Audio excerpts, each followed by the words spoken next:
என்ன என்ன பண்ணிட்டு இருக்கிய? சும்மா வந்து ஊர் கதையை விட்டு பேசிக்கிட்டு இருக்கோம். இங்க பாரு மேல ஒரு பழப்பழம் தலை எத்தனை தெரிஞ்சு நடக்குது. இவ்வளவு பெருசு நம்ம மரம் தான்ப்பா, நம்ம கிலோ ஒண்ணு விடாது. சரி இவ்வளவு பெரிய காய் இந்த சின்ன காம்பு எப்படி தாங்குது? அதாவது பப்பாளி பழம் வந்து பப்பாளி, தேங்காய், மாங்காய், கொய்யாலாம் வந்து மேல காய்ச்சி கிடக்கு. அது செடியில சின்ன சின்ன பழம் தான் அது. பலாப்பழம் வந்து பெரிய பழம் இருக்கிறதுனால கீழே மூட்டுல இருந்து அடியா கொத்தா தொங்கிட்டு கிடக்கும். ஏன்னா இது மேல போய் காய்ச்சது அப்படின்னா மரம் தாங்காது. அதனால கீழே தான் காய்க்கும். தொடலாமா காய? தொட்டா வைக்கப்படும், கூச்சப்படுவது. கூச்ச பட்டுட்டு இருந்துச்சு பழுக்காது, விளையாது. ஏன் எதனால அதை தொடக்கூடாது, அழுக கூடாது அப்படின்னா இதுல இருந்து வர பால் வந்து கரெக்டா இருக்க சீரா போய்கிட்டு இருக்கும். நம்ம அங்கேயும் ஆட்டிட்டோம் அப்படின்னா அந்த பால் வந்து செதஞ்சு திசை மாறிடும். அதுல போற பால் அதுக்குள்ள ஊட்டச்சத்து எதுவுமே அதுக்குள்ள இறங்காது.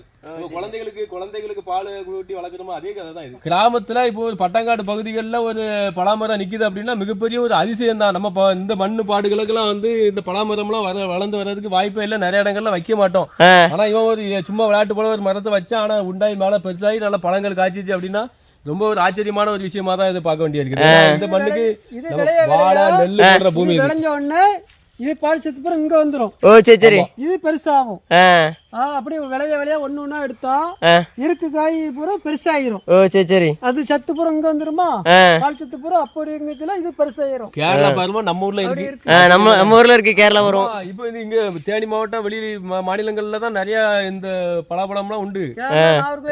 ஆமா, நம்ம ஊர் பகுதிகளில எல்லாம் நான் பார்த்ததே கிடையாது. சின்ன வயசுல இருந்து பாக்குறேன். நாங்களாம் எங்க வீட்டுல எல்லாம் எங்க தோட்டத்துல வந்து பலாமரம் எல்லாம் கொண்டு வச்சு பார்த்தோம். கொஞ்ச தூரம் வளரும், தன்னால அப்படியே நின்று போகும். மரமா வளராது. பரவாயில்ல, இவன் பாட்டராட்சி யோகத்துக்கு ஆண்டவன் முன்னியத்துல இது நல்லா வளர்ந்து வந்திருக்கேன். நல்லா வளர்ந்து பெருசா மரமாயிட்டு. ஆமா, காய் நல்லா சொல்ல இப்பதான் முக்க அரவளைச்சல், இன்னும் அரவளைச்சல் தேடி வரும்போது இங்க வந்துடணும். வாங்கி ஒரு சொலையா தின்னுட்டு தான் போகணும்.